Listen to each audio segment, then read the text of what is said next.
So what I'm going to be doing today is sharing with you an idea that I've developed that has helped me so much, that has helped my clients so much, and that I think will help you. If there are moments where you feel stretched and challenged by your work, it doesn't mean that you're missing expertise in what you do. It just means you're venturing deeper into leadership, deeper into the realm of potential, and you're now being asked to develop a new skill set. Welcome to The Art of Speaking Up, a podcast that helps professional women access the limitless potential that lies within them.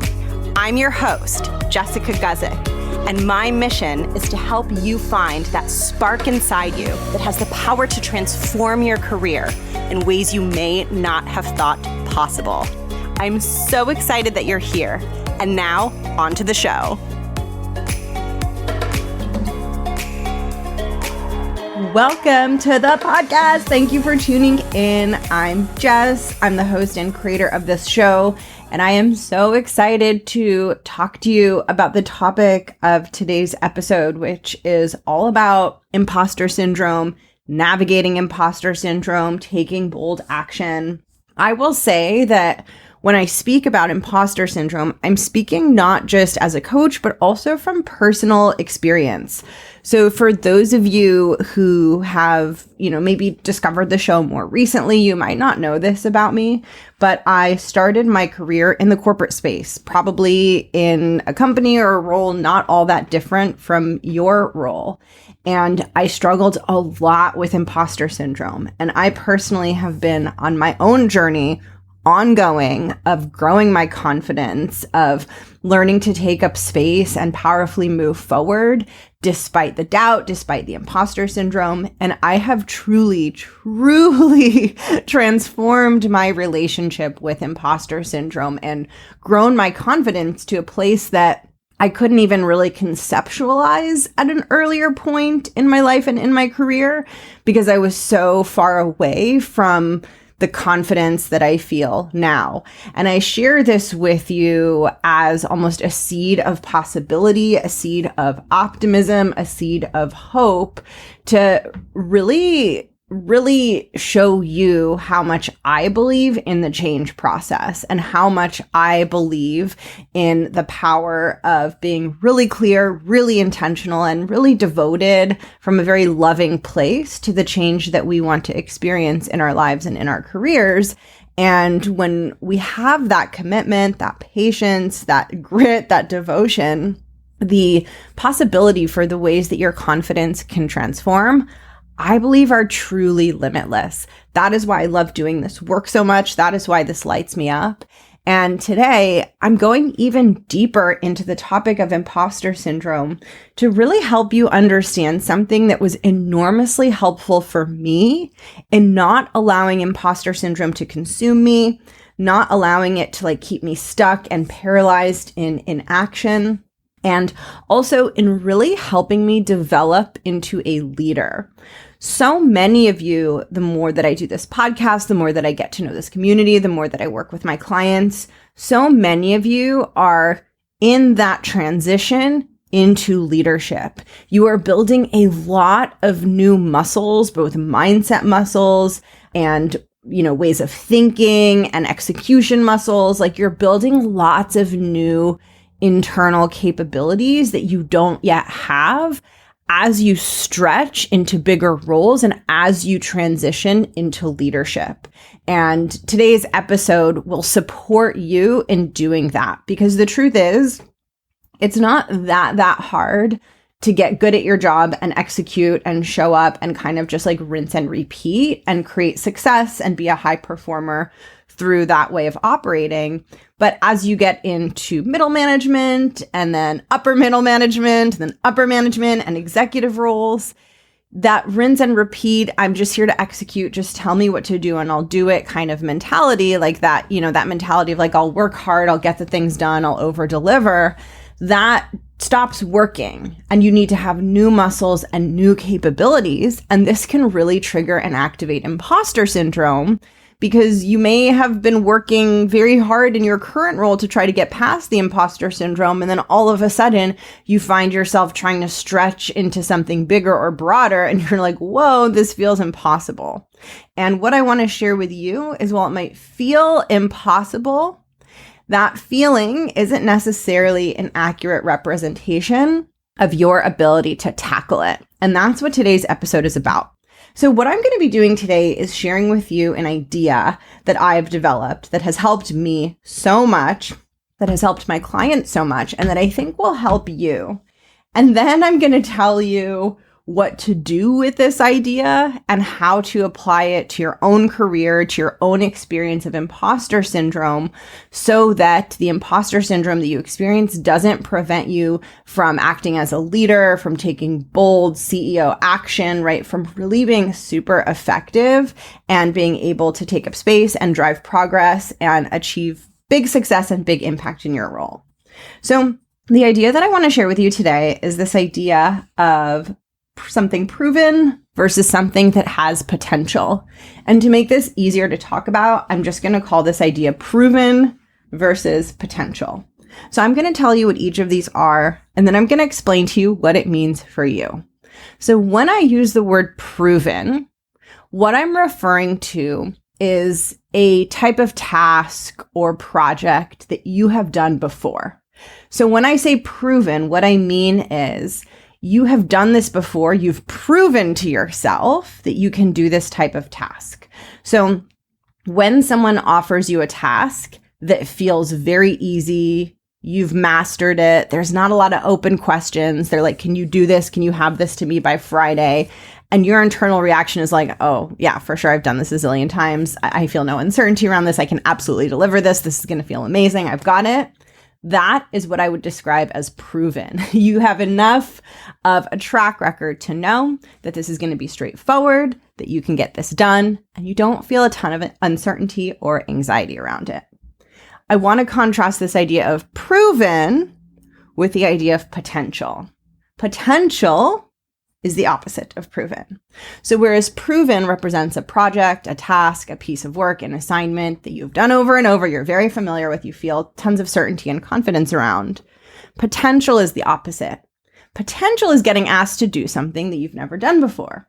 And you have that feeling inside of like, this person's like, hey, can you have this to me by Friday? And your brain starts to freak out and you're like, well, I have no idea because I haven't done this. I don't know how many steps there are and who I'm going to have to ask for help and where I'm going to get stuck and what I'm going to need. So it's the literal opposite of proven, in that you haven't done it. You don't have evidence. You don't have a clear path forward. And the reason that I call it potential is because to me, that feels way less daunting. Like I could call it uncertain or scary, right? Or new, but I call it potential because whenever we're asked to do something that we've never done before, to me, this plants the seed of potential, and potential makes me feel much more encouraged, much more optimistic. So that is why I use that word. And so potential just means you have no proof. You're not resting on any proof. All you have is the belief in the potential, right? Like all you have is that optimism and the idea that there's potential for you to over deliver on what is being asked of you. So on the one hand, a task or a project that's proven is rinse and repeat. You've done it, feels easy, feels familiar. And then on the other hand, a project or a task that is potential is something you've never done before, lots of uncertainty. You don't know how long it'll take. You don't know how you're going to do it. You don't know if you'll get stuck. You don't know what kind of help you'll need. There's lots of open questions. It's very, very new. Now, the reason that I'm defining these for you is because I want us to have a clear foundation of this that we all have together, because now we're going to get into a little bit more nuance. So typically, if you work in any sort of corporate role and you're being challenged and stretched and asked to do new things, most projects that you get asked to do are going to be some combination of proven and potential. That's really what I want to offer you as a piece for you to internalize and understand, is that any given project, if we assume that we are adding up to 100%, A certain percentage of that project will be proven, and a certain percentage of that project will be potential. So if you get a project that's pretty rinse and repeat, but maybe there's a couple pieces you're not totally sure about, maybe that project to you feels like 80% proven, 20% potential. Or maybe you get asked to do something where you're like, oh, I have some expertise here, but I've never quite done it in this context. That project could maybe be more like 50% proven, 50% potential. Or maybe you get asked to do something that is brand new. You're really moving into a new area of your company, tackling something that you have very limited exposure to. And maybe that project feels more like 10% proven, 90% potential. It's going to depend project to project. And there will also be certain moments or phases in your career where your work is going to either lean towards being more skewed towards proven or more skewed towards potential. So for example, if you've been in the same role for a long time, there's a good chance that a lot of what you do will skew proven, more and more proven over time. Whereas if you've just accepted a new job, you're in a new role, you're doing something different, like you're just getting started at a company, then a lot of your work, especially in that first year and those initial months, is going to skew more potential. And you're going to ebb and flow throughout your career. And there are a couple of pieces that I want to share with you around this that I think will be really, really important for you. The first thing that I want to share with you, this is so important. I'm constantly sharing this with my clients. This is one of my yell off the rooftop things that I want you to know, is that the skill set to execute something that is proven is a different skill set than the one that you need to execute something that represents potential. It is two different skill sets. When something is proven, the skill set that you need to execute it is past experience and expertise in that specific area. That's how you execute that. Whereas when something is leaning more heavily towards potential, the skill set that you are now leaning on is a more sophisticated leadership skill set. You need to be able to navigate the ambiguity. You need to be able to problem solve. You need to get super entrepreneurial and be willing to test things out. So it's a very, very different skill set. And it is so important to be aware of that because as you move into higher roles, for most verticals within a company, and when I say verticals, I mean verticals like sales, marketing, strategy, operations, whatever vertical you're in, but within a company, within most verticals, as you move towards leadership roles, more and more of what is asked of you and the work you have to do is potential. So when you're at the individual contributor level, you're doing a lot of work that is proven.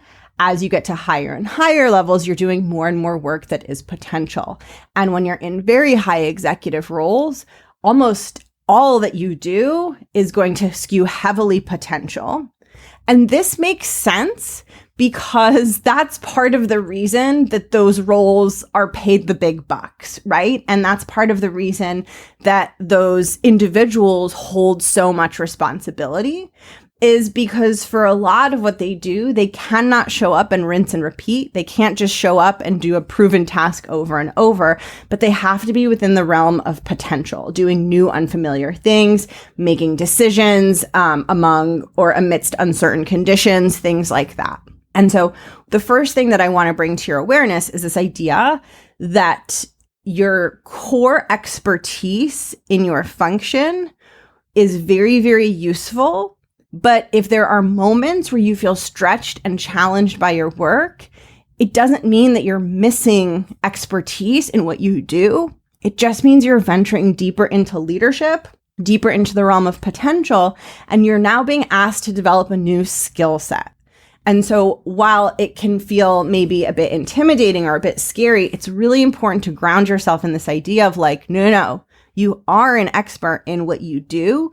You are just now stretching and venturing deeper into the frontier of leadership and the frontier of potential, which is why you're feeling stretched. So you're not a bad marketer, you're not a bad salesperson, you're not a bad operator, you're not a bad strategist, or you're not bad at what you do. You're just being called to rise to the next level. Now, what I want to reiterate here is that being strong at potential, like being someone who's really good at diving into projects that are a high percentage potential, is very valuable to a company and is one of the most effective ways to distinguish yourself. Because when you're very good at potential, you can pretty much tackle or handle anything. So you become really agile and really useful to a company, particularly at higher leadership levels where you're holding more responsibility. So potential is definitely a skill that you want to develop. What I want to share with you in this episode specifically, though, is a little bit of a glimmer of hope when it comes to your experience of imposter syndrome in your role. Because I think that it's really easy to start to stretch yourself into these newer, bigger projects that are a higher percentage potential and then start struggling and then think that there's something wrong with you. And then to think, oh, I have really bad imposter syndrome. When really what's happening is you're having a very normal human experience.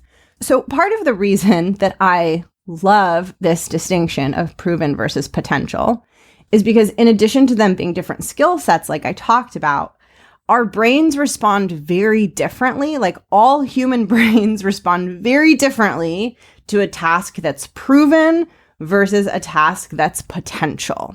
So a task that's proven, we know how to do it. Our mind is going to experience very little uncertainty around it. However, a task that is a high percentage potential that we haven't done, that there isn't a clear path forward to follow on, is going to create a lot of uncertainty. We are going to feel a lot of uncertainty, and that makes sense. That uncertainty, that anxiety, is an appropriate response to this task that is very much leaning towards potential, because we don't know what the path forward is going to look like. And human brains don't really love uncertainty, especially when the task is related to our well-being and how we support ourselves, right? And related to your job and your financial security, right? So you have uncertainty, not just around a task, but around a task that supports you in living your life. So it makes a lot of sense then that if you get thrown a task that is a very high percentage potential task, that you're going to feel uncertainty and anxiety. And what I want to offer you in this episode is the idea that it's really easy to take that normal human reaction to a very highly skewing potential task, that normal human reaction of uncertainty and anxiety, and to internalize it as something's wrong with me and I have imposter syndrome. And what I'd love for you to open your mind to is this idea that what you're feeling, you might be labeling it as imposter syndrome. You might also be thinking that that feeling, that uncertainty, that doubt around whether you'll be able to do something successfully, you might be thinking that that feeling is coming as a result of you and inadequacies that exist within you. And what I would love for you to consider is whether what you're actually experiencing is just the normal human reaction to a task that is uncertain, to a task that is more potential than proven. And you're taking that uncertainty, and rather than being like, oh, it makes sense that I feel uncertain because I'm in the land of potential where we feel uncertain when we go into the land of potential, instead of thinking of it that way, you're blaming yourself, you're turning it inwards, you're saying, this is my imposter syndrome, something is wrong with me, this shouldn't be so hard for me. And the reason that I want to share this with you is because what I've seen with my clients is often the first times they start to get into tasks, projects, roles that have a much higher percentage potential versus proven, because they've never been in that environment before. And because they haven't built the self-trust and and shown themselves that they can navigate a very potentially very uncertain task. Potentially, that's a funny word. They don't think, oh, this is a high potential task. They think, oh, something's wrong with me. This is my imposter syndrome. And this is really, really dangerous, because the one thing that you need to help you execute on a task that is a very high percentage potential task, like that is mostly potential, is belief in your resourcefulness and your own competence. So when you get given this task and you think, oh no, this is hard, it must be me, something's wrong with me, it's my imposter syndrome, you're fueling yourself with the exact opposite of the fuel that you need to succeed in the task. And so you allow the task to overwhelm you. And then that reinforces the imposter syndrome and creates more proof of this false belief that you can't do it, right? And you're like, see, I've really struggled. This really didn't go well. Like, I really had a hard time with this. When really, if you could take that anxiety and uncertainty and interpret it in a slightly different way and say, oh, I'm in the land of potential, the land of leaders, the land of executives, the land where things feel uncomfortable. And that is literally why I'm being hired. I'm being hired because this is uncomfortable and my company needs someone to be willing to show up and navigate this uncomfortable thing. Of course it feels uncomfortable, but let me see what I can do with it. When you go in with that perspective, you offer yourself so much more of the fuel that you need to accomplish a high potential task. Because when you're working on something that's uncertain, that doesn't have a clear path forward, that you've never done before, the thing that you need most is a little bit of those blinders and that confidence of like, I'm just going to keep going until I figure this out. I'm just going to get this over the finish line. It's that fuel that helps you actually execute through the really difficult thing.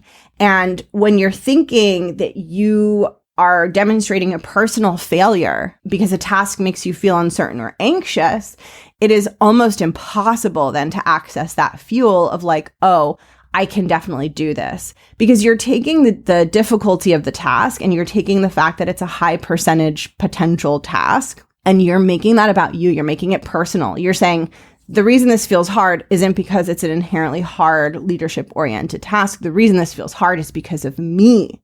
And when the reason that it feels hard is because of you, you do not feel empowered to move forward. So there's a huge difference between this task feels hard, it's because of me, versus this task feels hard, it's because it's hard.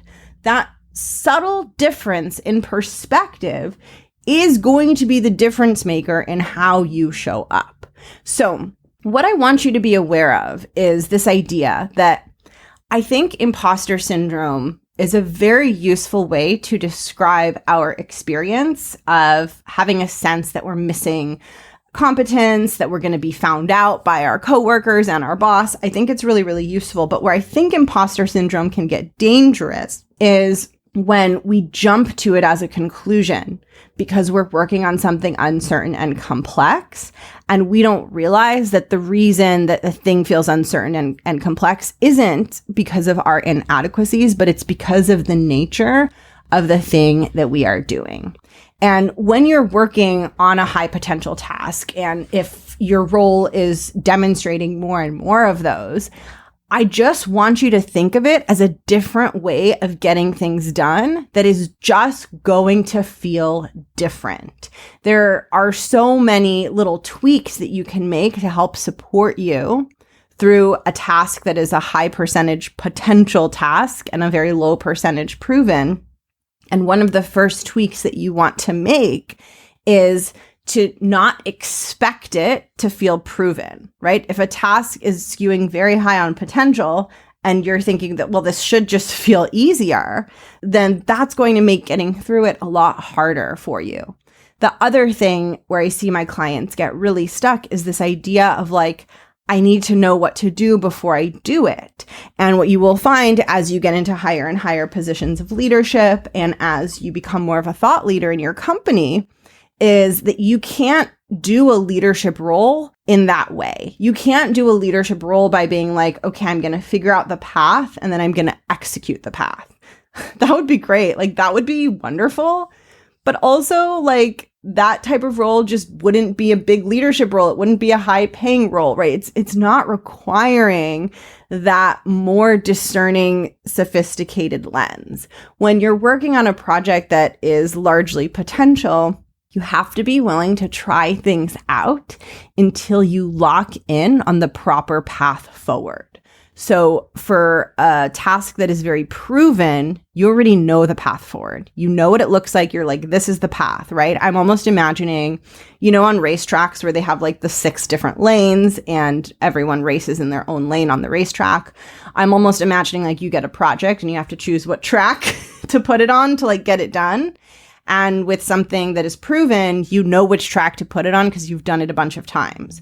When a task is just more potential, what happens often is you just stay at the starting line of the racetrack and you're like, should I put it in 1? Should I put it in 2? Should I put it in 4? Should I put it in 3? And you just stay there for a really, really long time because you think, I can't pick a track until I know which one to pick. When really the way that you want to approach those types of projects is to be like, my best guess at this point in time is track 3.